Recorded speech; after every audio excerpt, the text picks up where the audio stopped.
तुम्हारे दर्द से लेकर हमारे आंसू तक, तुम्हारे दर्द से लेकर हमारे आंसू तक बड़ी तवील कहानी है आग पानी की। इस खूबसूरत शेर के शायर आज हमारे साथ स्टूडियो में हैं दोस्तों। आज के रेनबो सेलेब्स में हम आपको जिनसे मिलवाने जा रहे हैं, उन्होंने हमारी हिंदी फिल्मों को बेहतरीन गाने दिए हैं, बहुत सारे हिट्स गाने दिए हैं जिन्हें आप मेरे प्रोग्राम में अक्सर सुनते रहते हैं, जैसे कि ये बन जा गली बनारस की, मैं शाम तलक भटकूं तुझ में।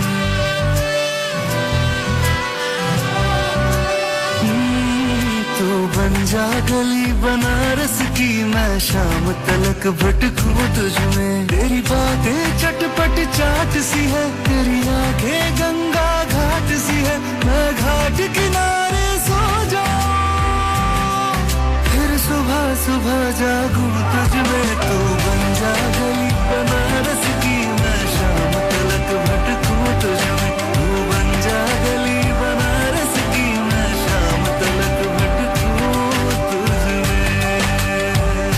जी हाँ दोस्तों, ये गीत लिखा है शकील आजमी ने, और जब ये खबर लगी कि आज आपसे गुफ्तगू होगी शकील साहब, तो मेरी खुशी का बस ठिकाना नहीं रहा। चलिए ना, बातचीत का आगाज करते हैं। आपका बहुत बहुत स्वागत है स्टूडियो में, मशहूर गीतकार और शायर शकील आजमी साहब। कैसे हैं आप? बहुत शुक्रिया आपका, मैं बहुत अच्छा हूँ, और यहाँ आने के बाद मजीद अच्छा हो गया, ज्यादा अच्छा हो गया। और दोस्तों, मैं हूँ आपके साथ, आपकी दोस्त राजश्री त्रिवेदी। बहुत लंबा सफर आपने तय किया है, तो जाहिर है कि बहुत तवील कहानी भी होगी। आजमगढ़ से मुंबई तक का, बचपन से जवानी और आगे, खुदा आपको बहुत लंबी उम्र दे और हम आपसे अच्छे अच्छे गाने सुनते रहें, हमें ये मौका मिलता रहे, आपके मुशायरों में हम भी शामिल होते रहें, सुनते रहें आपको। तो सबसे पहले मैं चाहूंगी कि आजमगढ़ ने जो एक बेहतरीन शायर हमारे देश को दिया है, वो सफर कहाँ से कैसे शुरू हुई? क्योंकि आपकी पैदाइश 71 की है और 84 से ही आपने लिखना शुरू कर दिया, महज 12-13 साल की उम्र से। इतना सारा कैसे आपने कहाँ से पता लगा लिया? आप महबूब शायर हैं हुजूर, तो हम जरूर आपके बारे में बहुत सारी खबरें इकट्ठा करके रखे, बताइए। कमाल। और आज दोस्तों मैं आपको ये भी बता दूं कि ये इस प्रोग्राम में हम अपने अतिथि से, अपने गेस्ट से उनकी पसंद के गाने सुनते हैं, लेकिन आज हम आपको अपनी पसंद के, यानी मैं मेरी पसंद के गाने उनके लिखे हुए आपको सुनवाऊंगी एक के बाद एक। देखिए, चलिए, मेरा हक छीन रही हैं ये। चलिए, आपको मौका दे दूंगी बीच में एक आध बार, आपकी भी पसंद के एक आध गीत में कहूंगी, चले आप सुना दें। बस इंतजार कीजिए, मैं सुनाऊंगी। थोड़ी सी बातचीत तो कर ही लूं आपसे। शकील साहब, जैसा आपने कहा, बहुत तवील कहानी होगी जी, तवील से भी तवील है, बहुत ही तवील है, तो वो बहुत ज्यादा नहीं बता सकता मैं, वक्त इतना नहीं होगा आपके पास जी। मुख्तसर में ये बताऊं तो मैं आजमगढ़ से सबसे पहले घर छोड़ के बम्बई आया। घर छोड़कर? हाँ। किस उम्र में घर छोड़ा? बहुत छोटा, मैं चौथी में पढ़ता था। अच्छा। और मेरा जी नहीं लगता था पढ़ाई उड़ाई में, तो मैं बहाना करके कि मैं कुछ काम सीखूंगा, ऐसा वैसा नानी से कह के मैं बम्बई आ गया। तो एक साल मेरा खराब हुआ, वापस मैं आजमगढ़ आया, वापस चौथी में नाम लिखाया गया, 4 पढ़ा, 5 पढ़ा, 6 में गया।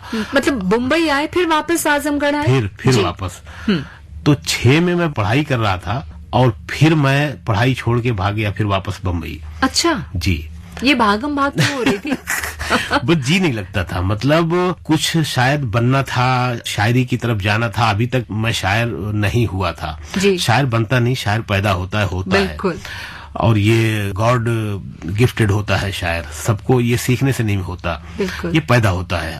जैसे आशिक इंसान के अंदर पैदा होता है, इसी तरह शायर भी इंसान के अंदर पैदा होता है। आशिक तो बहुत पैदा हो जाते हैं, लेकिन अच्छे शायर नहीं इतने पैदा होते। बहरहाल आप बताइए। अच्छे आशिक भी कभी पैदा होते हैं। बिल्कुल। तो मैं दोबारा जब बम्बई गया, उसके बाद मैं गुजरात आ गया जी। गुजरात में मैं 14-15 साल रहा, 2 साल भरूच, 2 साल बड़ौदा और 10 साल 11 साल मैं सूरत रहा। तो गुजरात में कोई था क्या? वो हमारा एक दोस्त था बचपन का, और उसने कहा कि यार मैं वहाँ पे सुपारी का बिजनेस करना चाहता हूँ, सुपारी पान में खाने वाली। जी जी जी, उसका मतलब वो वाली नहीं। तो वो सुपारी का बिजनेस करना चाहता था, तो उसमें उसको एक पार्टनर की जरूरत थी। तो मैं बचपन में जैसे मैं फिल्में देखता था, ट्रायंगल लव स्टोरी, 2 हीरो है, 1 हीरोइन है, तो 2 में से 1 कुर्बानी दे देता है, तो उस तरह का कुछ नेचर था। मैं फिल्मों में लिखना चाहता था। और तो फिल्मों में लिखना चाहते थे, मतलब कौन सी उम्र में आपको लगा कि मैं फिल्मों के लिए ही लिखूंगा? पोएट बनना चाहते हैं, कुछ नाम कमाना चाहते हैं, लेकिन फिल्मों का अट्रैक्शन था, मतलब मैं फिल्में ये प्रभावित हाँ करती थी। बिल्कुल। तो ये मैं थोड़ी सी जर्नी बता दूं, फिर मैं आता हूँ कि कैसे ये शौक हुआ फिल्मों में लिखने का, कैसे शायरी का शौक हुआ। तो मैं उसके साथ आ गया भरूच कि चल भाई मैं ये छोड़ के तेरे साथ बिजनेस में तेरी मदद करता हूँ। मदद क्या, हम दोनों पार्टनर थे जी। तो 2 साल उसके साथ बिजनेस किया, फिर हमारी नहीं बनी, मैं सूरत आ गया। सूरत में मैं 10-11 साल रहा, और पढ़ाई कर रहे थे क्या? पढ़ाई छोड़ दी, और फिर मैंने अलीगढ़ से जो उर्दू के इम्तिहानात होते हैं, अच्छा, एग्जाम होते हैं उर्दू के, वो दिए मैंने, जो कैफी आजमी वगैरह साहब ने भी ये इस तरह के इम्तिहान दिए थे जी। और फिर जब लिखना शुरू किया तो पढ़ता ही गया। फिर सूरत से बम्बई में आता था, मैं और मेरे एक दोस्त थे अशोक जाधव, वो सिंगर और म्यूजिक कंपोजर बनना चाहते थे, और मैं लिरिसिस्ट बनना चाहता था, गीतकार। तो हम दोनों सूरत से बम्बई आते थे, पैसे जब तक होते थे वहां रहते थे, पैसे खत्म हो जाते थे तो हम वापस सूरत आ जाते थे। तो इस तरह से कुछ दिनों तक सिलसिला चला, और 2001 फरवरी में मैंने तय किया कि अब कुछ भी हो जाए मुझे बॉम्बे में ही रहना है, अगर फिल्मों में काम करना है। दरअसल एक बहुत बड़े राइटर डायरेक्टर, तब वो डायरेक्टर नहीं थे, डायलॉग राइटर थे, बड़ी बड़ी फिल्में लिखी थी उन्होंने, तनवीर खान जी। तो वो मेरी हेल्प कर रहे थे, मेरी शायरी से बहुत मुतासिर थे, प्रभावित थे, वो चाहते थे कि मैं फिल्मों में लिखूं। तो उन्होंने कहा कि अगर फिल्मों में लिखना है तो बम्बई आना पड़ेगा, सूरत में बैठ के नहीं हो सकता। तो मैं 2001 फरवरी में उनके कहने पे, उनके हौसले देने पे हाँ मैं वापस बॉम्बे आया, हमेशा के लिए कि कुछ भी हो जाए बॉम्बे नहीं छोड़ूंगा, मर जाऊंगा नहीं छोड़ूंगा। तो 2001 से मैं मुस्तकिल बॉम्बे में हूँ, और मैंने 0 से, फुटपाथ से शुरू किया था, और आज ऊपर वाले का दिया सब कुछ है, इसी पोएट्री के जरिए से, इसी कलम के जरिए से। आप लगातार हम सुनने वालों को अच्छे अच्छे गाने दे रहे हैं। तो बस यहाँ इस पड़ाव पे मैं अपने सुनने वालों को एक खूबसूरत सा गीत सुनवाने जा रही हूँ, महालक्ष्मी आयर की आवाज में, फिल्म 1920 इविल रिटर्न्स फिल्म से। इसका गाना मुझे बहुत पसंद है, तुम भी तन्हा थे हम भी तन्हा। पसंद मुझे भी है, लेकिन अब आपने लिखा था, इस बार पसंद आपकी है। मेरी सारी पसंद के गाने जो होंगे वो मेरे होंगे। ये गाना सुन लेते हैं पहले। जी।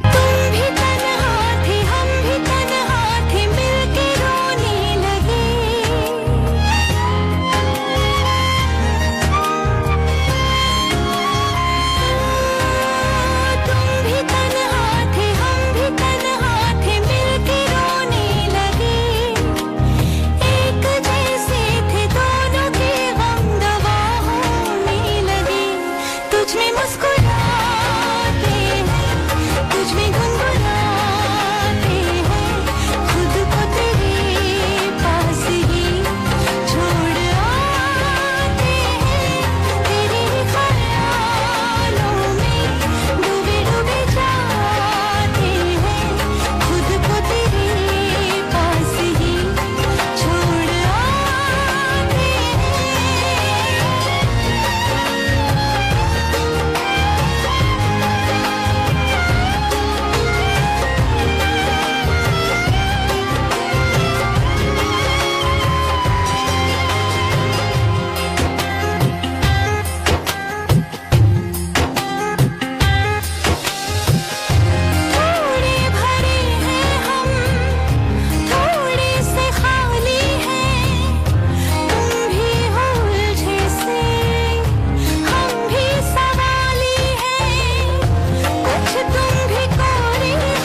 Welcome back. आप सुन रहे हैं प्रोग्राम रेनबो सेलेब्स और आज हमारे सेलिब्रिटी हैं मशहूर गीतकार और शायर शकील आजमी और उनके लिखे गाने आज आपको राजश्री सुनवाने जा रही है, ये सुनवा रही है। तो तुम भी तन्हा थे हम भी तन्हा थे, मिल के रोने लगे, कैसे लिखा?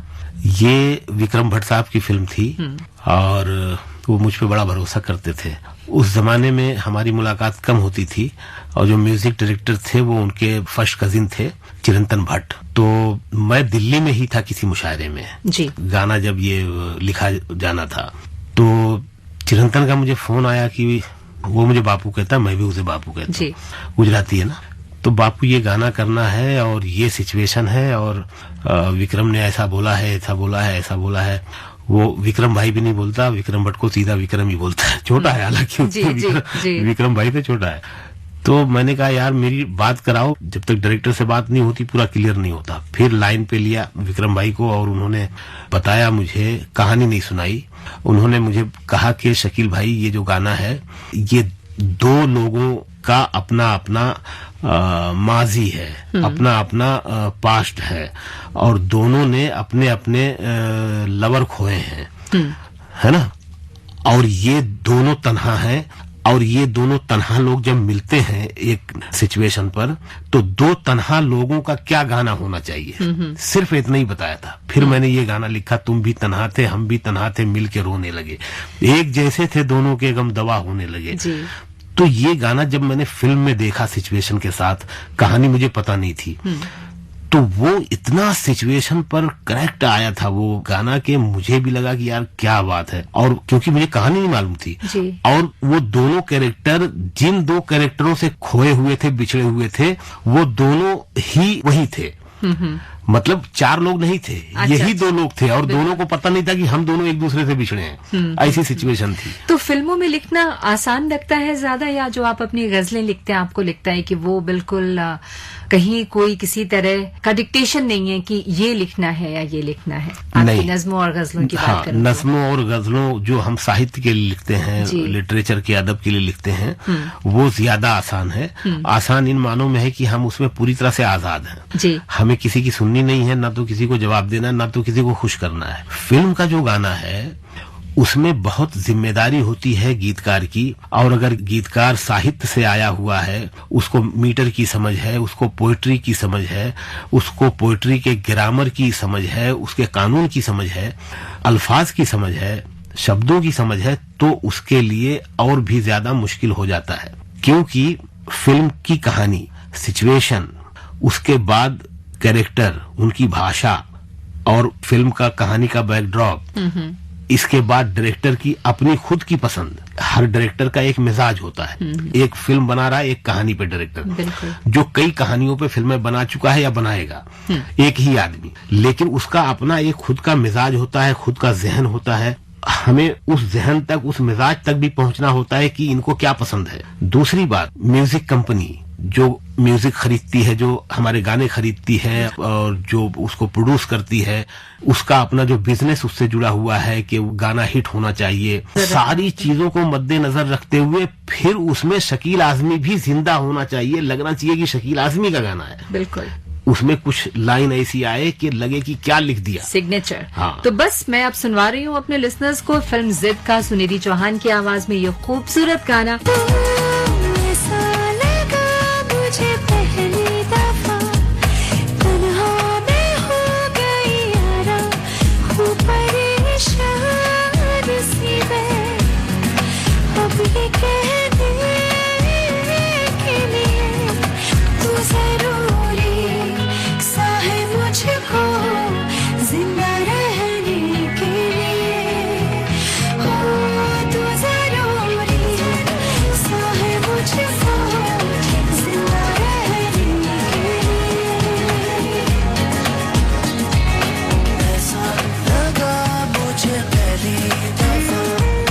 तन्हा मैं हो गया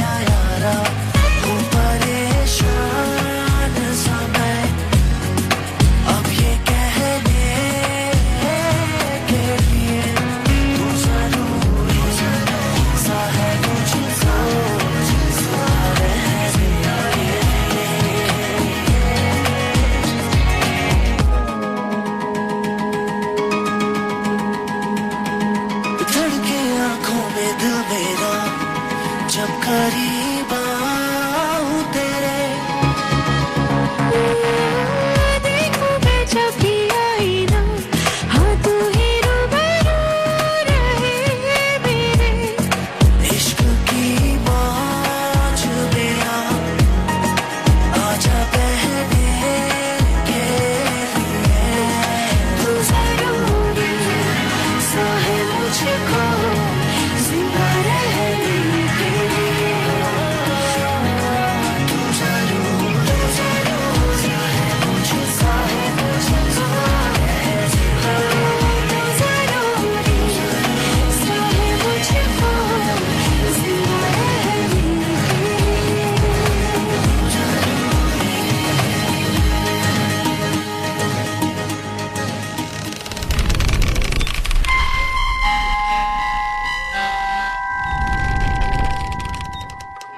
दोस्तों, आप सुन रहे हैं प्रोग्राम रेनबो सेलेब्स और आज हमारे साथ हैं सुप्रसिद्ध गीतकार और शायर शकील आजमी साहब। शकील अहमद खान से शकील आजमी क्यों हो गए, क्या वजह थी?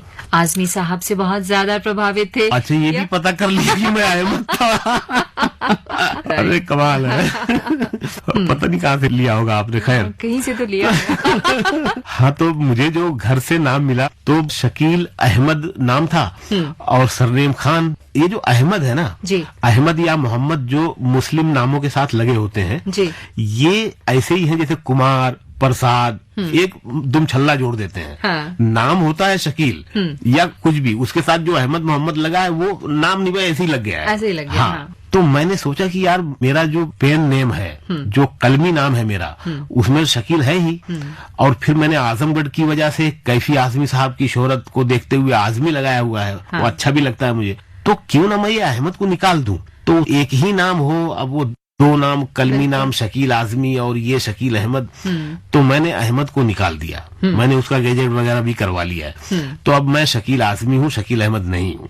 चलिए, तो हम तो आपको शकील आजमी के ही नाम से जानते हैं, जी। लेकिन सोचा कि अपने लिस्टर्स को बता दें कि भाई इनका एक नाम ये भी था। जी। अब आप ये बताएं, ये बहुत ही खूबसूरत गाना, बहुत ही इमोशनल भावुक गाना है ये, फिल्म मेरा फौजी कॉलिंग का मेरे आसमां है पापा। ये गाना आपने लिखा और ये इन दिनों इतना ट्रेंड कर रहा है, लोग इतने भावुक होते हैं इसको सुनकर। इनफैक्ट जब मैं भी यहाँ आ रही थी, इस गाने को सुन रही थी, तो जैसे अंदर से कहीं कुछ छूता है आपको। तो ये गाना कैसे लिखा और क्या आपको दिया गया कि इस गाने को लिखना है, एंड आप क्या सोचे, कैसे ये शब्द निकल कर आए? आपके संबंध आपके अब्बू के साथ कैसे थे? क्या वो कहीं आपके जहन में तैर रहे थे उस वक्त? शायद इसकी वजह ये भी हो सकती है कि फिल्म की कहानी और कैरेक्टर जो थे वो तो थे ही जी, और ये टॉपिक इतना बड़ा है, बाप बेटी का या बाप बेटे का या माँ बेटी का या माँ बेटे का, ये इतना बड़ा टॉपिक है कि इसमें कितना भी लिखिए आप कम है। बिल्कुल। और बहुत कुछ लिखा जा सकता है। तो इसके पीछे जो इमोशन जो कहानी में था वो तो था ही। जी। फिल्म में शर्मन जोशी हैं और उनकी बच्ची है, उन दोनों के बीच का गाना है। बच्ची को स्कूल में कोई गाना गाना होता है, स्टेज पर। हाँ, स्टेज पे कुछ कोई फंक्शन है। मैंने फिल्म नहीं देखी, खाली गाना ही देखा, अभी तक फिल्म नहीं देख सका मैं। जी।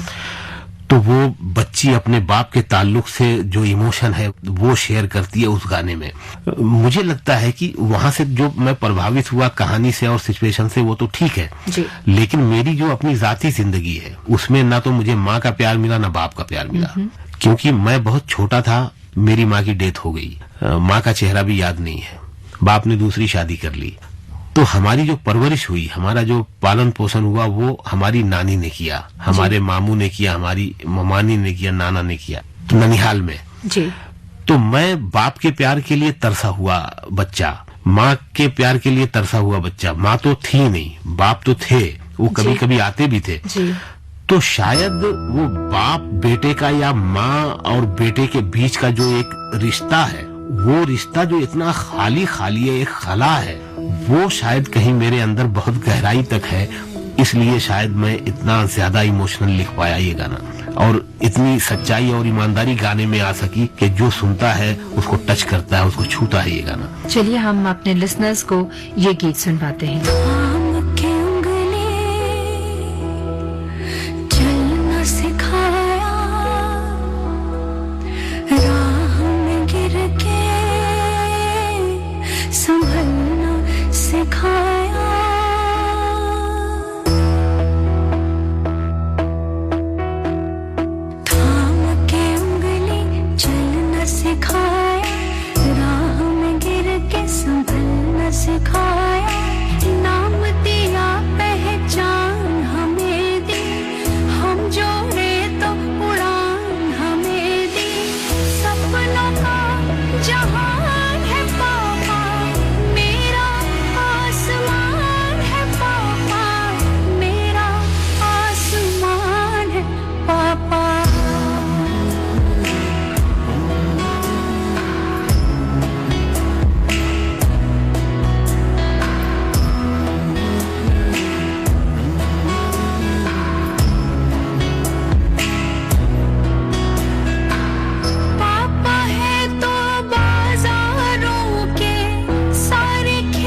दोस्तों, आप सुन रहे थे मेरा फौजी कॉलिंग फिल्म से ये गाना, बेहद भावुक करने वाला। जरूर देखिएगा ये फिल्म। और हम अपनी बात आगे बढ़ाते हैं। शकील साहब, आपके बच्चे हैं जी। आपका रिश्ता उनके साथ कैसा है? कैसे उनके साथ आप, एक होता ना दोस्त की तरह, एक सर्टेन एज के बाद आप दोस्तों की तरह हो जाते हैं। परिवार में आपकी पत्नी, बच्चे? मेरी पत्नी है जी। और मैं जब स्ट्रगल कर रहा था जी। और मैं पैसे नहीं कमा पाता था, उस जमाने में मेरी पत्नी ने, मेरी बीवी ने बड़ा साथ दिया। बच्चों की परवरिश करना, उनका स्कूल वगैरह वो आजमगढ़ में होती थी जी। और मैं यहाँ बॉम्बे में स्ट्रगल करता था। और एक छत के नीचे रहने का जो एक खुशी होती है, एक जो सौभाग्य होता है, मैं उसके इंतजार में था कि वो दिन कब आएगा। लेकिन धीरे धीरे ऊपर वाला किसी को बहुत परेशान नहीं करता। बिल्कुल। और उनकी नेमत, उनकी फजल से। हाँ, और शायद जब वो किसी को बड़ा कलाकार बनाना चाहता है तो उसको बहुत सारे प्रोसेस से गुजारता है, बिल्कुल। उसको भट्टियों से गुजारता है, तब जाके वो निखर के कुछ बनता है, कहीं पहुंचता है। तो मेरे साथ भी ये हुआ और मुझे उसका कोई दुख नहीं है, मलाल नहीं है। वो नहीं होता तो ये नहीं होता जी। तो मेरी पत्नी ने एक तरफ मेरा बहुत इस तरह से सपोर्ट किया और आज हम साथ में सब बॉम्बे में रहते हैं। मेरे 4 बेटियां हैं और 2 बेटे हैं जी। और शायद सभी बच्चों से माँ बाप प्यार करते हैं, बिल्कुल। लेकिन एक बात मैं सुनता था कि भाई माएँ जो हैं वो बेटों के ज्यादा करीब होती हैं और बाप जो है वो बेटियों के ज्यादा करीब होता है। हाँ। तो शायद मुझे ऐसा लगता है, हालांकि मैं बेटों से भी उतना ही प्यार करता हूँ, लेकिन बेटियों से शायद लगाव कुछ ज्यादा है। और पहला बेटा है, बड़ा हो गया, वो फिल्म एडिटर है जी। जी। फिल्म एडिट करता है वो। क्या नाम है उनका? उसका नाम है अलमास खान। जी। जी। और उसके बाद एक बेटी है कायनात, और उसके बाद फिर एक बेटा है अल्तमश, वो अभी 18+ हुआ है और वो VFX सीख रहा है।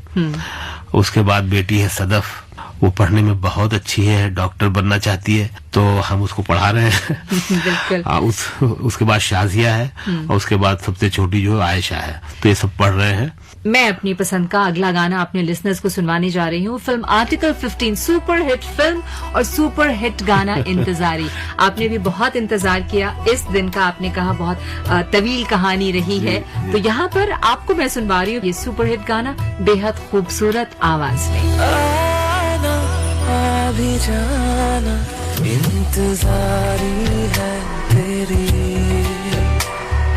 ले जा जो रिश्तों की रेज़गारी है तेरी। वो जो हम रोज़ साथ थे, भीगे दिन और रात थे, खारे खारे पानी की कहानी वो ले जाना।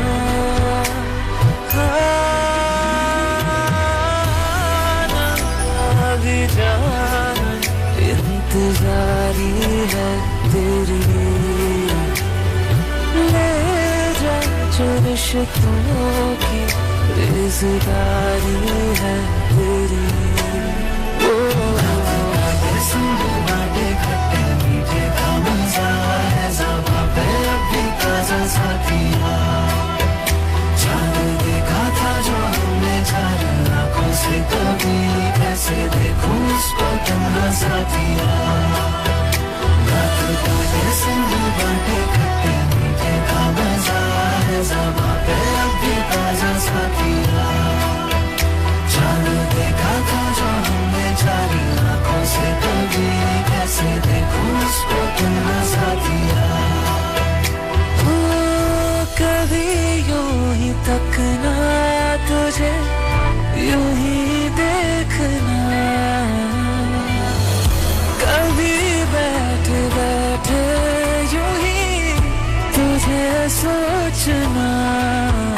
वो पल करार के, वो जो थे लम्हे प्यार के, उन्हें मेरे ख्वाबों से, ख्यालों से जाना।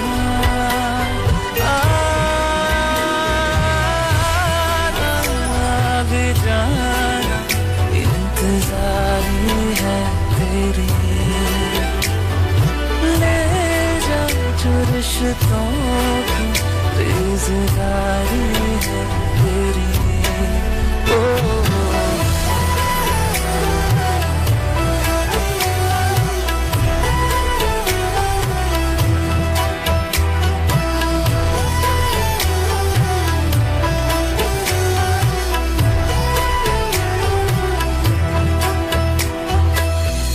कभी रूठना वो तेरा किसी बात पर, कभी हंस के ताली देना मेरे हाथ पर। थोड़ी शुक्र कुछ गिले वो जो थे अपने सिलसिले, टूटे हुए वादे वो इरादे वो ले जाना।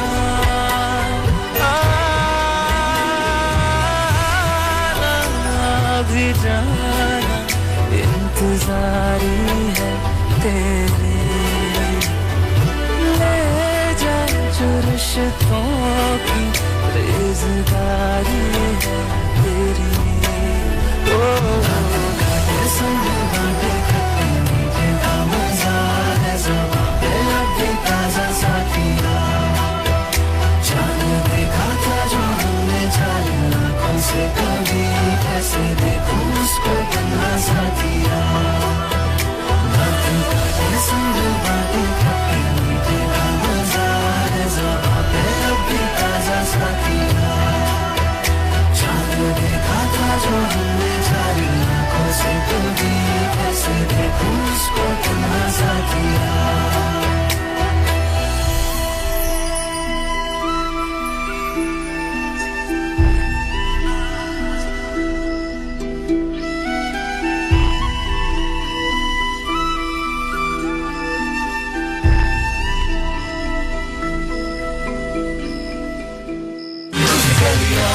Akashvani FM rainbow.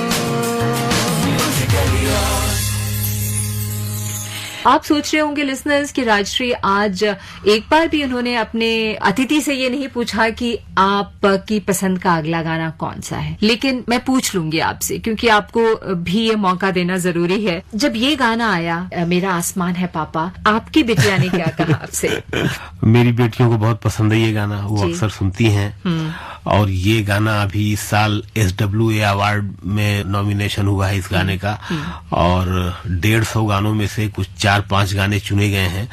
जी हमारी बहुत सारी शुभकामनाएं हैं आपके साथ। आपके नॉमिनेशन में उसे अवार्ड मिले या न मिले, लेकिन मुझे लगता है कि इससे बड़ा अवार्ड नहीं हो सकता कि जब हमारे श्रोता या जो गीतों के शौकीन हैं, जो मुरीद हैं गीतों के, वो आपके गीतों को पसंद कर रहे हैं। तो अवार्ड तो एक मुझे कहते हैं कि एक रस्म है। सबसे बड़ा अवार्ड यही है, जो प्यार है ना, प्यार से बड़ा कोई अवार्ड नहीं है। बिल्कुल बिल्कुल। मैंने कहीं पे पढ़ा कि आपने ये कहा कि मैं खुद का आइडियल हूं, मैं किसी को आइडियल नहीं मानता। ये भी ढूंढ लिया आप। ये भी ढूंढ लिया है। बिल्कुल सही बात है। और आप खुद से मिलकर जब खुद से बातें करते हैं या खुद में जब चीजों को ढूंढते हैं, तो क्या आपको लगता है बाहर निकल कर आता है वो आउटकम, और शकील सोचते हैं कि this is what I wanted, this is what I am, this is who I am, और वो तसल्ली, वो सुकून मिलता है? हाँ, क्योंकि मेरे पास लिखने के लिए बहुत कुछ था जी। मेरी जो जर्नी रही है, इतना मैं जिंदगी से जूझा हूँ, इतना मेरा जिंदगी के साथ हाथापाई रही है, ऐसी जिंदगी गुजरी है। जो लड़का 20 साल तक अपना गांव, अपना घर, अपना खेत, अपने बाग, अपने रिश्तेदार छोड़ के 20 साल तक बेघर रहा हो, जो लड़का, उसके पास कितने तजर्बे होंगे, उसके पास लिखने के लिए कितना मैटर होगा उसके पास। इसलिए मेरे पास ज्यादा मैटर है, और जो मैं लिखता हूँ वो सब मेरा जिया हुआ है, इसलिए वो लोगों को इतना टच करता है। बिल्कुल सही कह रहे हैं आप। तभी वो गीत, जो वो शब्द है ना, वो कहीं से झकझोरते हैं, वो कहीं जाकर अंदर लगते हैं। और शायद आपने बिल्कुल सही कहा कि ये जो जिंदगी से हाथापाई हुई है ना,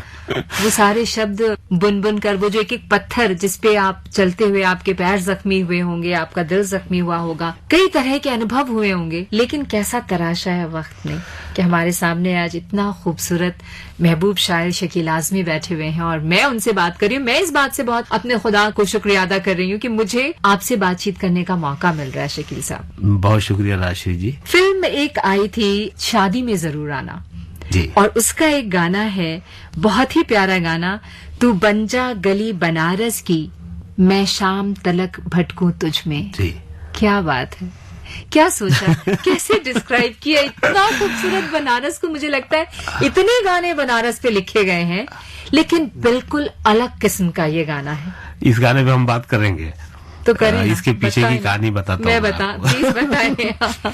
प्लीज बताएं। एक गाना आया था, वो अनजान साहब ने लिखा था शायद, डॉन में था वो, खई के पान बनारस वाला। जी, बहुत बड़ा एंथम है वो बनारस के लिए। और उसके बाद शायद दूसरा सबसे बड़ा एंथम ये बना। बिल्कुल। ये उतना बड़ा नहीं बना, लेकिन आज नई नस्ल में ये दूसरा सबसे बड़ा एंथम बना। मैं माफी चाहूंगी, बीच में रोक रही हूँ आपको। जिस समय ये गाना आया, खई के पान बनारस वाला, उस वक्त इस तादाद में फिल्में नहीं बनती थी। जी, जी। इतने सिनेप्लेक्सेस नहीं थे, जी, है ना। जी। आज हर दूसरे तीसरे महीने फिल्में रिलीज होती हैं। तो ये कहना गलत होगा कि उस इसकी तो नहीं आई, मतलब मैं ऐसा मान बोल आप बिल्कुल ठीक कह रही हैं। इस बात को मैं इस तरह से और अपने सुनने वालों को समझा सकता हूँ कि पहले फिल्में कम बनती थी और गाने भी कम होते थे, और एंटरटेन के दूसरे जरिए नहीं थे, माध्यम नहीं थे, तो वो हम गाने ही सुनते थे। सिर्फ रेडियो था हमारे पास और कुछ नहीं था, या थिएटर में फिल्म देखने जाते थे। शकील साहब, हम बस ये गाना सुनवा देते हैं और अपनी ये बातचीत जारी रखेंगे। तो पहले सुन लेते हैं शादी में जरूर आना का ये सुपरहिट गाना। बन जा गली बनारस की, मैं शाम तक भटकूं तुझ में। तू बन जा गली बनारस की, मैं शाम तक भटकूं तुझ में। तेरी बातें चटपट चाट सी है, तेरी आंखें गंगा घाट सी है, मैं घाट किनारे सो जाऊं, फिर सुबह सुबह जागूं तुझ में। तू बन जा गली बनारस की, मैं शाम तक भटकूं तुझ में।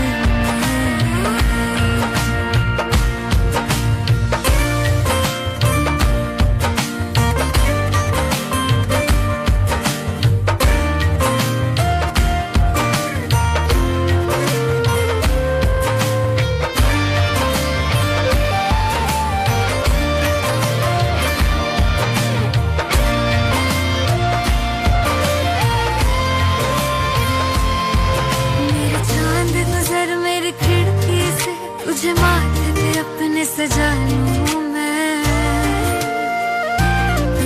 तुझे बांध लूं अपनी जुल्फों में, तुझे अपना रिबन बना लूं मैं। मेरे चांद गुजर मेरी खिड़की से, तुझे माथे पे अपने सजा लूं मैं, तुझे बांध लूं अपनी जुल्फों में, तुझे अपना रिबन बना लूं मैं। तुझे ऐसे रखूं कभी खोए नहीं, किसी और का तू कभी होए नहीं। तुझे पाऊं तो खो जाऊं मैं, फिर खुद को कहीं ढूंढूं तुझ में। तू बन जा गली बनारस की, मैं शाम तक भटकूं तुझ में।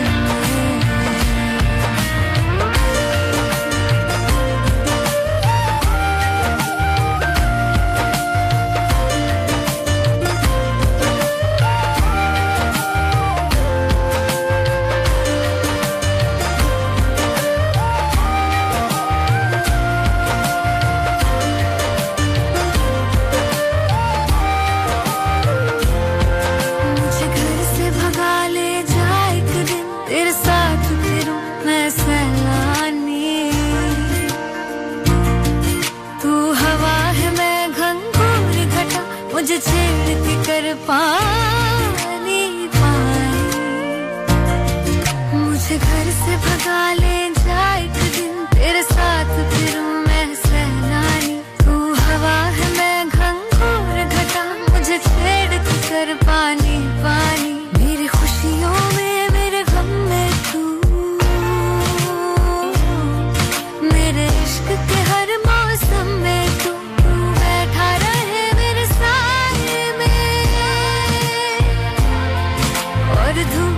मैं निकलूं तुझ में, तू बन जा गली बनारस की, मैं शाम तलक भटकूं तुझ में, तू बन जा गली बनारस की, मैं शाम तलक भटकूं तुझ में।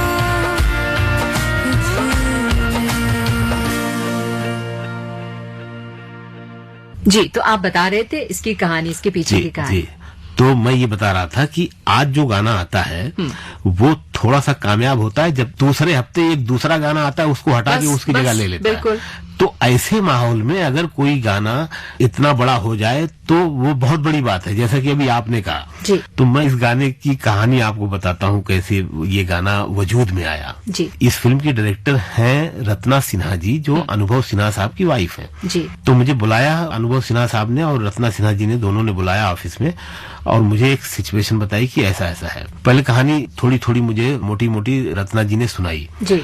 और उन्होंने कहा कि इस जगह पे ये गाना आता है और वो सीन मुझे सुनाया कि हमारी जो फिल्म है उसका बैकड्रॉप उत्तर प्रदेश है, यूपी है। जी। और दोनों एक ही कॉलेज में पढ़ते हैं, इसके बावजूद दोनों के घर वालों ने शादी दोनों की तय कर दी है, लेकिन लड़की लड़का दोनों को ये मौका दिया है कि आप दोनों एक दूसरे से मिल के समझ लो, एक मीटिंग करो और फिर हमें बताओ कि शादी करनी है कि नहीं करनी है। दोनों को आजादी भी दी, ये थी। तो दोनों एक रेस्टोरेंट में कॉफी पे मिलते हैं, कॉफी पी रहे हैं और राजकुमार राव उसमें हीरो है। तो हीरो हीरोइन से पूछता है कि तुम कभी बनारस गई हो? तो कहती है क्यों, हाँ गई हूँ। तो हीरोइन कहती है हाँ क्यों पूछ रहे हो? तो हीरो कहता है कि तुम्हारी आंखों में मुझे बनारस की गलियां नजर आती हैं। और जैसे ये डायलॉग आता है और हमारा गाना यहाँ से शुरू होना था। हाँ। ये मुझे रत्ना जी ने, जो डायरेक्टर है, उन्होंने बताया, रत्ना सिन्हा जी ने। हाँ। अब मैंने ये मुखड़ा लिखा, तू बन जा गली बनारस की, मैं शाम तलक भटकूं तुझ में, तेरी बातें चटपट चाट सी हैं, तेरी आंखें गंगा घाट सी हैं, मैं घाट किनारे सो जाऊं फिर सुबह सुबह जागूं तुझ में। क्या प्यारा गाना। तो अनुभव जी बहुत खुश हो गए और कमाल है। रत्ना जी को एक खटक थी, उन्होंने कहा कि शकील भाई मैं तो ये कह रही थी कि आंखों में नजर आती है। फिर मैंने और अनुभव जी ने उनको कन्विंस किया कि आप तो सिर्फ आंखों की बात कर रहे हैं, हम तो पूरा उसके वजूद की बात कर रहे हैं कि तेरे अंदर पूरा एकदम बनारस है। तो फिर वो मान गई और इस तरह से ये गाना लिखा गया, फाइनल हुआ। हाँ। आपकी बहुत सारी पोएट्री की किताबें हैं और जो पहली किताब थी उसका नाम है धूप दरिया, और पोखर में सिंघाड़े, फिर मिट्टी में आसमान, रास्ता बुलाता है, आश्रय। तो कुछ नज़्में आपकी सुनना चाहेंगे और कुछ गजलें? जरूर सुनाएंगे। मैं एक नज्म फिल्म के हवाले से ही सुनाता हूँ। जरूर। ये नज्म है उन लोगों के दुख दर्द को बयान करने वाली जो पर्दे के पीछे काम करते। इस नज्म का शीर्षक है पर्दे के पीछे का अंधेरा। उनकी बड़ी अपनी शिकायतें हैं, ना तो ठीक से नाम मिलता है, ना ठीक से दाम मिलता है। आपको याद होगा सलीम जावेद साहब की वो फिल्म आई थी जब, जंजीर जी। तो उन लोगों ने खुद से पोस्टर पे अपने नाम लिखवा दिए थे। है ना? बिल्कुल बिल्कुल, या हमें कोई पहचान नहीं मिलती। हाँ। और आप यकीन जानिए ये नज्म जब पूरी हुई तो सबसे पहले फोन पे मैंने जावेद साहब को ही सुनाई थी। अच्छा। उनको भी बहुत पसंद आई। फिर मैंने शबाना आजमी साहिबा के जो भाई हैं, बाबा आजमी साहब, जो कैमरा मैन है, जी जी, उनको सुनाई। तो उन्होंने कहा फौरन भेजो, मैं इसका कुछ करता हूँ। हाँ। कि एक आदमी जो मतलब कैमरे से सबको दिखा रहा है वो खुद ही कैमरे के बाहर है। बिल्कुल। जैसे शबाना आजमी जी को बच्चा बच्चा जानता है, बाबा आजमी साहब को कम लोग जानते हैं क्योंकि वो पर्दे के पीछे काम करते हैं। तो ये जो नज्म है इसका नाम है पर्दे के पीछे का अंधेरा, और पर्दे के पीछे जो काम करते हैं उनके सुख दुख को बयान करती है। ये नज्म है, अपने सुनने वालों को मैं ये नज्म सुना रहा हूँ और आप भी सुने, तवज्जो आपकी भी चाहता हूँ। हाँ, कि ये फिल्मी दुनिया है ऐसी दुनिया जहाँ हमेशा से एक्टरों की है हुक्मरानी, बगैर इनके न कुछ है मंजर न कुछ कहानी, सड़क से बाजार और घर तक हर एक जानिब ये दिख रहे हैं, यही करोड़ों में बिक रहे हैं। क्या बात है। हजारों फनकार अपने फन से जो इनकी फिल्में सजा रहे हैं, कहीं वो गायब है, लापता है, न जाने किसकी वो बद्दुआ है। करोड़ों मजदूर अपने कांधों पे लाइटों का पहाड़ उठाए कई जमानों से चल रहे हैं, बहुत अंधेरा है उनके घर में जो पीछे पर्दे के जल रहे हैं। इसी जहां में है एक कलम भी, यहाँ से राइटर का दर्द आता है हमारा, चाहे वो लिरिक्स राइटर हो, चाहे डायलॉग स्टोरी स्क्रीन प्ले। हाँ, इसी जहां में है एक कलम भी कि जिससे निकला था एक गब्बर, कि जिसने लिखा था एक मोगेम्बो, कि जिसने सोचा था एक बिरजू, कि जिसने पर्दे पे एक विजय की तलाश की थी। इसी कलम ने विलन को मारा, बदी पे नेकी की जीत लिखी, रिवाज नफरत का काट डाला, नई मोहब्बत की रीत लिखी। कलम ने एक्टर को जान दी है, खामोशियों को जबान दी है। कलम ने लिखे हैं गीत ऐसे, कमाती फिल्में हैं जिनसे पैसे, मगर कलम की नहीं है इज्जत, मगर कलम की नहीं है कीमत। मिलेगा कब इस कलम को चेहरा, वो दौर आएगा कब सुनहरा। मैं पीछे पर्दे के सोचता हूँ, ये खेल बरसों से देखता हूँ, ये खेल बरसों से देखता हूँ। बहुत सुंदर शकील साहब, बहुत सुंदर। बहुत तो क्या कहा जावेद साहब ने? जावेद साहब को बहुत पसंद आई जी। और आप देखिए कि इसमें जो कैरेक्टर है ना, मोगैम्बो, विजय यानी बच्चन साहब है ना, जी, बिल्कुल। गब्बर, मोगैम्बो और विजय, ये सारे सलीम जावेद के कैरेक्टर सोच हैं, कैरेक्टर्स हैं। जी जी। चलिए तो हम आपकी पसंद का गाना सुन लें क्या? देखिए आप जो सुना रही हैं हाँ। अपनी पसंद की, वो बेहतरीन है, नहीं, उसमें आपके कमेंट्स तो चाहिए ही नहीं मुझे। उसमें भी मेरी पसंद शामिल है। हाँ। तो आज आप अपनी पसंद का ही सुनाइए, मेरी नहीं चलेगी, है ना? बिल्कुल। फिर ठीक है। 1921 का एक गाना है हरीश सगानी की आवाज में, सुन ले जरा। तो अभी जो उन्होंने नज्म सुनाई है अपनी, काइंडली सब लोग सुन ले जरा और उस पे सोचे कुछ। आइए सुनते हैं ये गाना फिल्म 1921 से। दिल ठहर जा, जीने की कोई तू वजह ढूंढ ले, घबराना गम से अपनी खुशी का तू पता ढूंढ ले। तू प्यार कर, इजहार कर, है प्यार ही गम की दवा। सुन ले जरा, सुन ले जरा, ऐ मेरे दिल, सुन ले जरा, सुन ले जरा, सुन ले जरा, ऐ मेरे दिल, सुन ले जरा।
रात की है मुझ में सुबह, कोहरे के पीछे मैं रोशनी सा तेरे लिए ही ठहरा हूँ। मैं ढूंढ ले जो खो गया, मैं हूँ तेरा वो रास्ता।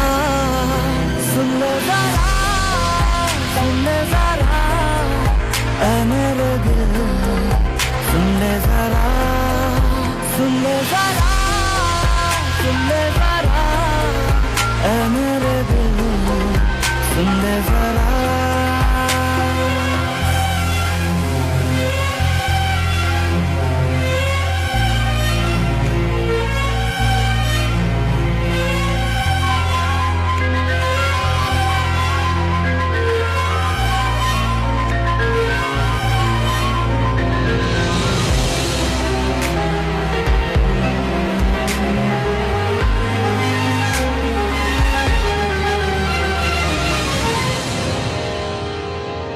हाथों में तेरे रेखाओं सा मैं, लफ्जों में अपने बुन ले मुझे।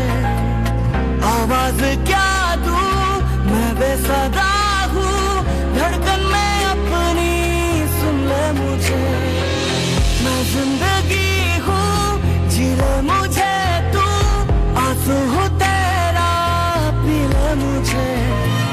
मैं ख्वाब जैसा टूटा हूँ तुझ में, बिखरा हूँ तुझ में, चुन ले मुझे, देख ले।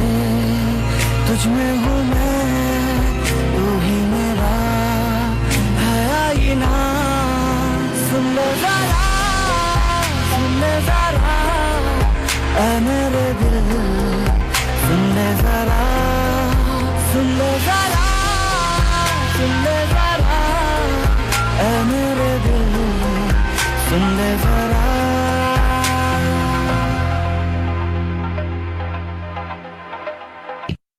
Welcome back. आप सुन रहे हैं प्रोग्राम रेनबो सेलेब्स और आज हमारे साथ हैं मशहूर गीतकार और शायर शकील आजमी और मैं हूं आपकी होस्ट एंड दोस्त राजश्री त्रिवेदी। इस बार उसकी आंखों में इतने सवाल थे, इस बार उसकी आंखों में इतने सवाल थे, मैं भी सवाल बन के सवालों में रह गया। वाह, शायरी भी आपको सब याद है। बहुत खूबसूरत शेर। तो इस शेर में जो एक बात है कि इस बार उसकी आंखों में इतने सवाल थे, ये आंखें किसकी है, ये सवाल क्या है? ये मेरी पत्नी की आंखें हैं। आप बिल्कुल कुछ गलत ना सोचें। ओके। और ये इन दिनों का शेर है जी। जब मैं पैसे नहीं कमा पाता था और जब मैं कभी कभी आजमगढ़ जाता था तो उसकी आंखों में जो सवाल होते थे वो मुझे बेचैन करते थे।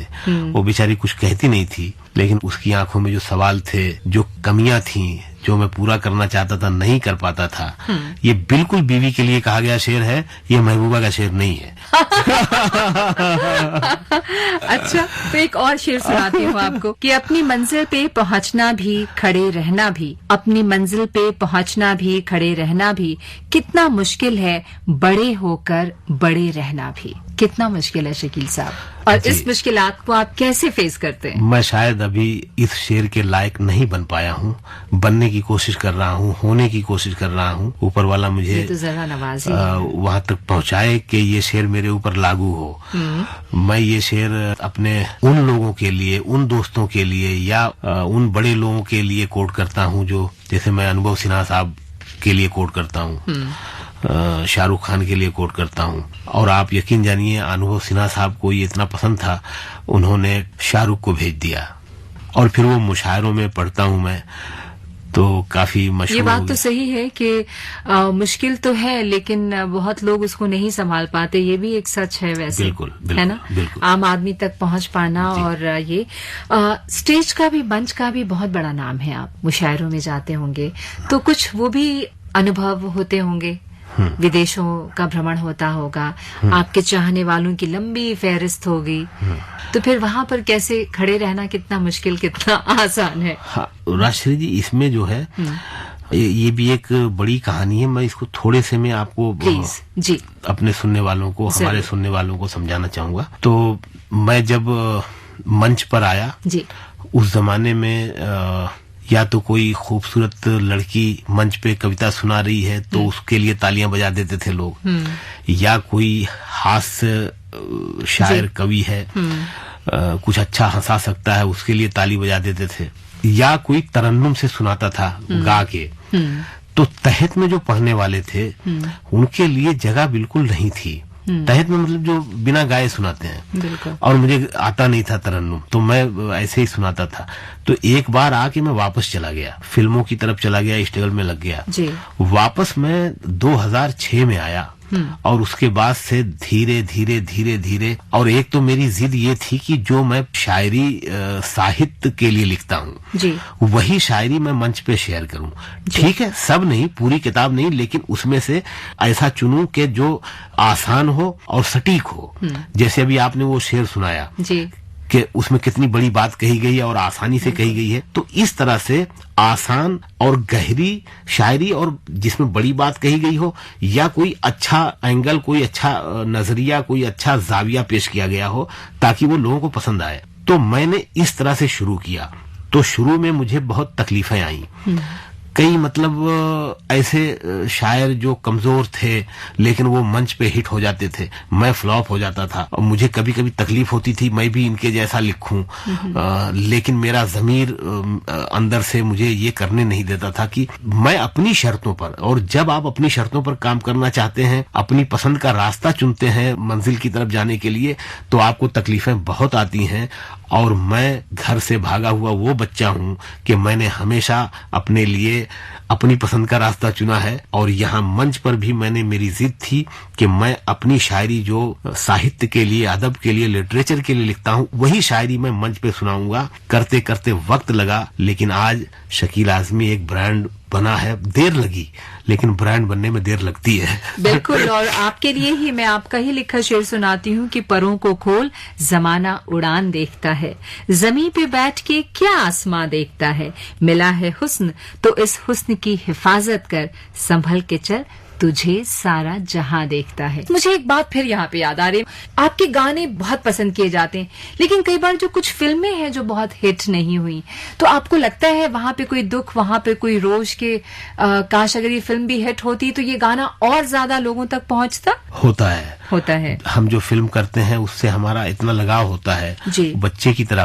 और हम चाहते हैं कि हमारा हर बच्चा बड़ा होके बड़ा दिखाई दे, लेकिन कभी कभी ऐसा नहीं होता। बल्कि कभी कभी नहीं, बल्कि ज्यादातर फिल्में कम चलती हैं और कम फिल्में होती हैं जो हिट होती हैं, वरना पूरा हिंदुस्तान फिल्में ही बनाने लगे। बिल्कुल सही कहा आपने, बिल्कुल सही कहा। जब तक उसने हमसे बातें की जैसे फूलों के दरमियां थे हम, कुछ ऐसा ही खुशनुमा एहसास मुझे भी रहा आज के इस गुफ्तगू में मशहूर शायर और गीतकार शकील आजमी साहब आपके साथ। शुक्रिया, बहुत बहुत शुक्रिया हमें वक्त देने के लिए, हमारे साथ स्टूडियो में आने के लिए और हमसे बातें करने के लिए। राजश्री जी, आपका भी बहुत शुक्रिया। आप इतनी खुशमिजाज हैं और ऐसे ऐसे सवाल किए, मुझे जवाब देने में भी मजा आया। और फिर आपने जो मेरे बारे में जो मालूमात लाई हैं, कहाँ से लाई हैं मुझे नहीं पता। शेर तो ठीक है, कहीं से मिल जाएंगे, किताब से भी मिल जाएंगे, नेट से भी मिल जाएंगे, लेकिन ये जो मालूमात लाई हैं पता नहीं, मैं उसके लिए आपको सलाम करता हूँ। बहुत बहुत शुक्रिया शकील साहब, थैंक यू सो मच। तो दोस्तों, आज हम बात कर रहे थे मशहूर शायर और गीतकार शकील आजमी से। आपसे फिर मुलाकात होगी। राजश्री त्रिवेदी को दीजिए इजाजत, नमस्कार।